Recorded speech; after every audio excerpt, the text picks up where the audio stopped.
This is the time of year when the garden is overflowing with all of the fresh produce that we have worked so hard to grow. It's also the time of year that the cattle are really settling into summertime. There's a rhythm and a routine to this time of year. We're still raising pigs for fall harvest. We've got our full cattle herd in rotational grazing right now and grazing some summer cover crops that we planted last spring.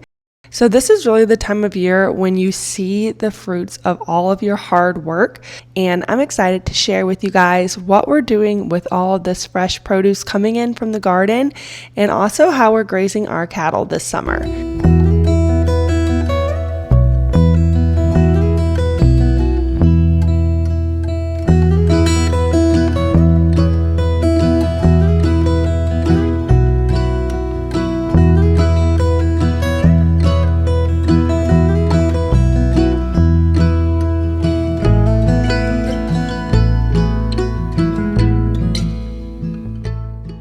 I make it a point to get out to the garden almost every day because we have so many fresh flowers and blooms and vegetables that need to be picked.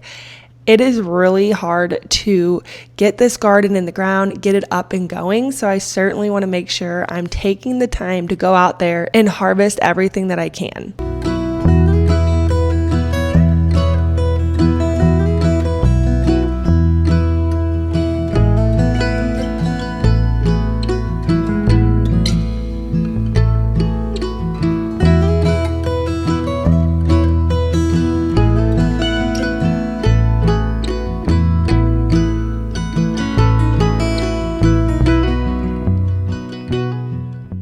With so many vegetables ready to be picked at one time, it can turn into a job using everything and preserving everything. So one thing I really do this time of year is focus on very vegetable heavy farm fresh meals, but also try to spend a little bit of time each week to handle one of those vegetables. And this week I am going to spend time on our cucumbers. We have so many cucumbers that are ready to be turned into pickles, and our family loves pickles, so I can have jars and jars of refrigerator pickles, and likely none of them will go to waste like that.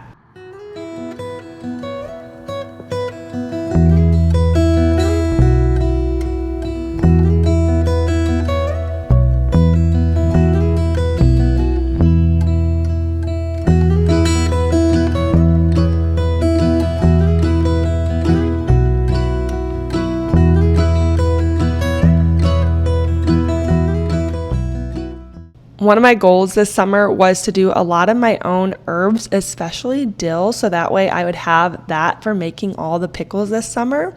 Unfortunately, I did not do very good with that. There was a tomato worm in my raised bed. That's what my husband called it. I saw it one day and I really didn't think much of it. And then the next day I came out and it had stripped all of the leaves off of my dill plant and also off of my parsley and cilantro. So my herbs did not do very well this summer at all. I still got a lot of basil and I have some oregano and rosemary coming on, but that is something I'm going to have to do better with next summer. But this is really all a learning curve for me. So in order to make these pickles today, I'm just going to use some pickling spice and dried dill. I'm going to quickly put together a brine with vinegar, water, salt, and sugar. And I'm going to try to knock out a bunch of these jars at one time so that way I can get them stocked in the refrigerator.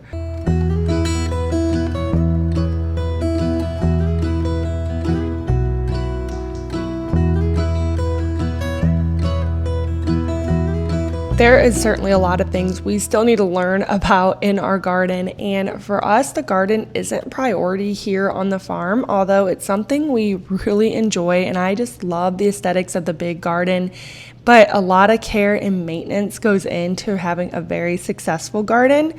We have found, though, that if we just treat it as a source of enjoyment, it still yields plenty of pretty much everything that we want. And I'm just taking my time and learning how to preserve all the things and trying to achieve some year-round goals on some of it. So there's certain vegetables that I want to be able to put away in the freezer and have all winter. Our big thing this year was potatoes and onions, and we have a really good crop of it. So later in the week, we're going to dig up our onions and then some of our potatoes.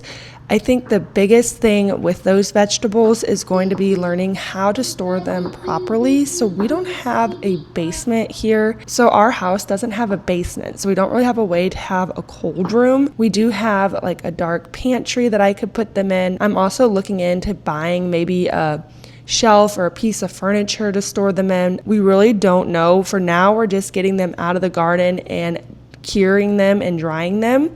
So I think if we're able to come up with a good way to store these root vegetables, we will be able to achieve that year-round supply on potatoes and onions. So I'm hoping that we can mostly store them and not have to chop and blanch and freeze all the potatoes. I had to do that one year, and it just seems like you never use them quite as well as if they were just whole potatoes that you could take in any direction for any meal very simply. And then I also try to avoid chopping all the onions. But we'll see how that all plays out because, again, one of our big goals is just to try to not let anything go to waste.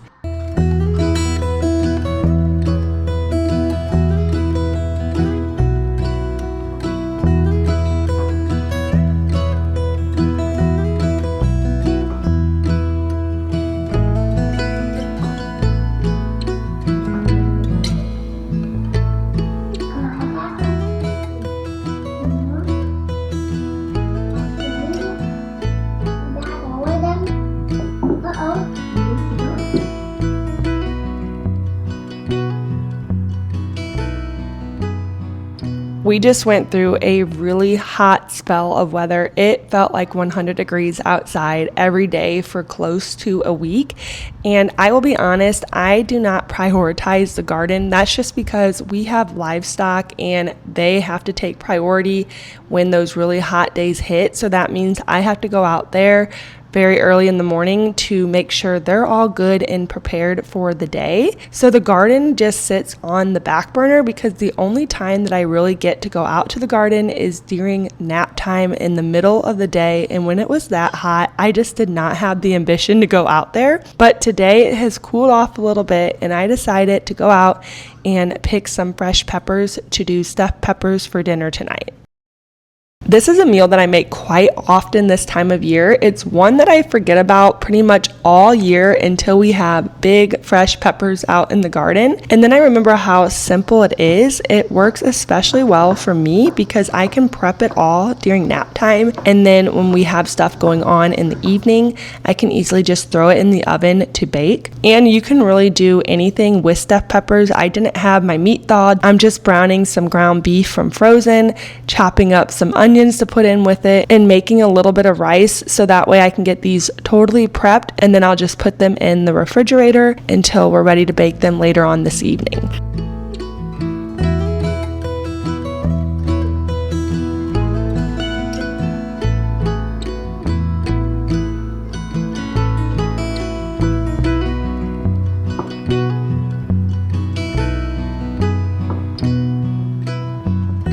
I would say so far, this is one of our best years in the garden, and we have also had a really good pepper crop. So peppers have just been rolling in, and there's been a few evenings where my husband or I would just chop up a bunch of the peppers, and we're just putting them in gallon storage bags and freezing them because almost every morning when we make scrambled eggs, we like to add peppers to them. So we thought that would be a great way to preserve these peppers and then have that all winter long. And so far it is definitely looking like we're going to have a year's supply of peppers. So that's kind of the only way I know how to preserve them.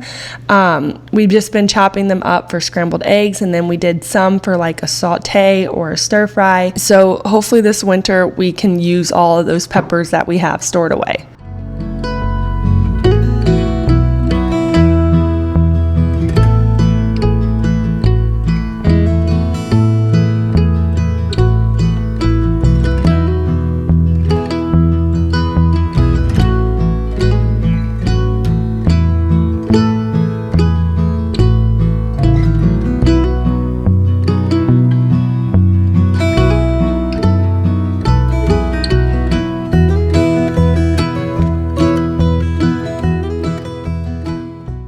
A big part of what's going on around the farm this time of year is grazing our cattle on this cover crop. This is sorghum Sudan grass that we planted last spring, so early May. It is a blend of Sudan grass, there's some forage peas, and even some sunflowers out here. And the area that we planted is taking off, so it's finally ready to graze. We moved the cattle out here just about a week ago, and we are creating 4-acre fields all around it, so they can be on each section for about 2 days, and then we have to move them on to the next section. So that means about every other night we are coming out here and setting up more fence and moving around their water so that we can really utilize this cover crop for our cattle herd. They love it out here. They love having this variety of forage, and honestly, this setup really isn't that hard with the electric fence that we use. You can see we just had to go along and knock it down with the side-by-side, so that way we would have a path to put up our fence and section it off. And then we saved a whole section of this big field for our cows to calve on in the fall. So that's something that's going to be coming about the end of September. We're expecting 50 calves to be born here on the farm, and we wanted a big section of really good feed for them, so that way they could have a whole area to calve on, and all those calves could be born in a nice, safe environment. So that is what all of this field is. There are so many different types of cover crops out here, so we're really looking forward to sharing all of that as well. And you can see they're a little hesitant to start walking in, but that's because this stuff is so tall. There's just so much out there. But once they figure it out, they love it. You can just sit there and listen to them chomping through all of this really good grass. It's something different to them. And Sudan grass this time of year offers way more nutritional value than just the cool season grasses that are native for us. You can see how quickly they strip it down and need to be moved on to the next section. But the one thing about Sudan grass is it grows so fast this time of year. So we have about a 20-day rotation on it. But honestly, by the time we even make it back to the first paddock, it'll be ready to graze again.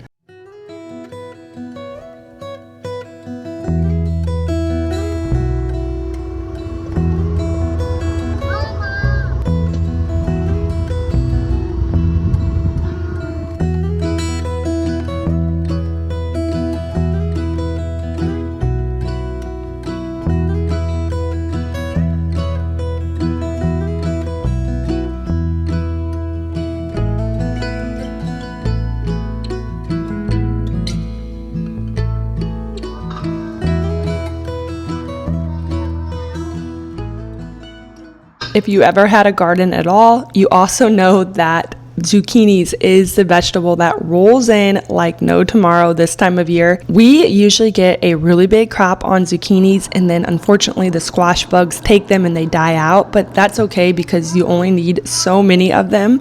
So today I'm going to make some zucchini bread, and we also are going to make some zucchini muffins with them. I'm looking for a way to preserve these. Our favorite thing to do with zucchinis is to fry them, so bread them and fry them. I'm not really sure how that would work in the freezer. One of my friends said she just shreds it and freezes bags of zucchini, which sounds great, but I also don't know that many recipes that I would use shredded zucchini for other than zucchini bread, and that's just something that I bake this time of year. So I'm not exactly sure how to handle the zucchini crop other than just enjoy it fresh and give a lot of them away. I am very open to any suggestions that anyone might have on preserving any of these vegetables from the garden.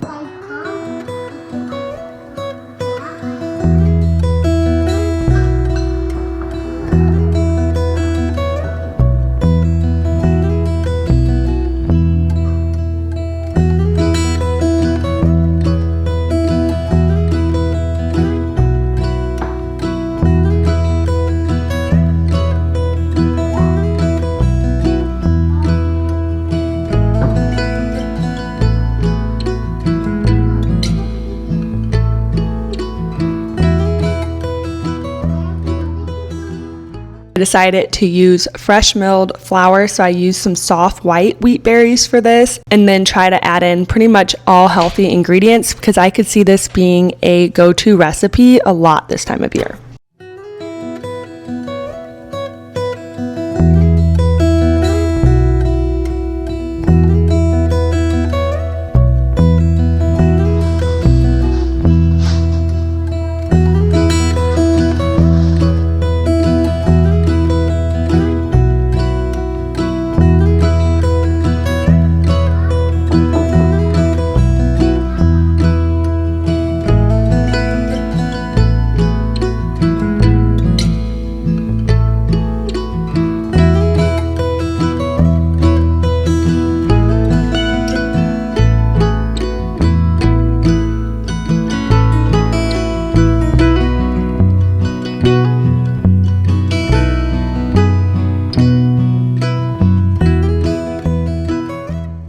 Now that we finally have some evenings that are a bit cooler and not 100 degrees outside, but so much humidity, we are getting out to the garden to harvest all of our potatoes and onions. So we have 3 rows of potatoes to harvest, and then we have 2 rows of onions to harvest. So we already harvested half a row of our big sweet onions because they were needing to get out of the ground. So we came out here one night in the heat and got them out. But tonight we're getting to all of our white onions and our storage onions. They are looking really good this year. We have a really big crop of it all. So as I mentioned earlier, if we can just come up with a good way of storing all of these vegetables, we have so many to get us through the winter months. For now, we're taking them all up to our storage loft, laying them out on these little drying racks that we built, and putting fans on them so that way they can get nice and dried and cured before storage. I really hope you guys enjoyed following along for another week here on the farm. There is so many different things happening during the summer months, and I'm always excited to share another week with you guys here on my YouTube channel. Thank you so much for watching.